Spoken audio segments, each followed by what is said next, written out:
ایک بزرگ نے طوطا پالا ہوا تھا. بزرگ نے اس طوطے کو کلمہ پڑھنا سکھایا، حتیٰ کہ وہ طوطا اپنی اوریجنل آواز بھول چکا تھا. جب بھی بولتا تو کلمہ پڑھتا، جب بھی بولتا تو لا الہ الا اللہ کہتا، جب بھی بولتا تو کلمہ پڑھتا. ایک دن بلی نے اس طوطے پر حملہ کیا. جیسے ہی بلی نے اس طوطے پر حملہ کیا، جیسے ہی اس بلی نے طوطے پر حملہ کیا، جھپٹا مارا. اللہ اکبر. تو طوطا کلمہ پڑھنا بھول گیا اور اپنی اوریجنل آواز میں چیخ کر چلا کر مر گیا. بزرگ نے جب اس کے موت کا منظر اپنے ماتھے کی آنکھوں سے دیکھا، بزرگ رونے لگے.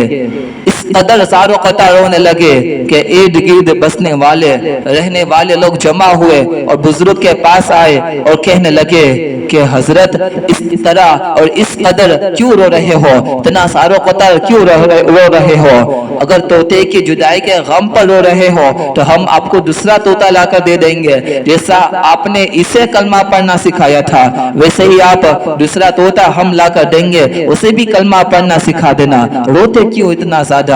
بزرگ کہنے لگے کہ میرے سامنے یہ مرا ہے، اس کے موت پر میں نہیں رو رہا ہوں. تو لوگوں نے کہا پھر کیوں رو رہے ہو؟ تو بزرگ فرمانے لگے کہ میں اس پر اپنا معاملہ قیاس کر کر کے رو رہا ہوں، میں فکر آخرت کر کے رو رہا ہوں. لوگوں نے کہا کہ کس طرح فکر آخرت کر رہے ہو؟ بزرگ فرمانے لگے کہ اے لوگوں، میں نے اسے کلمہ پڑھنا سکھایا تھا، یہ اپنی اوریجنل آواز بھول چکا تھا. جب بھی بولتا تو لا الہ الا اللہ کہتا، جب بھی بولتا تو لا الہ الا اللہ بولتا، لا الہ الا اللہ کہتا، کلمہ پڑھا کرتا تھا. لیکن جیسے ہی بلی نے اس پر حملہ کیا، کلمہ پڑھنا بھول گیا اور اپنی اوریجنل آواز میں چیخ کر مر گیا. میں رو رہا ہوں اور میں یہ فکر کر رہا ہوں کہ جب ملک الموت علیہ السلام میرے پاس تشریف لائے اور جب ملک الموت علیہ السلام میری روح قبض کرنے لگے تو اس وقت ایسا نہ ہو کہ نزاع کی تکلیفوں کی وجہ سے سکرات کے عالم میں موت کا مجھے جھٹکا لگے.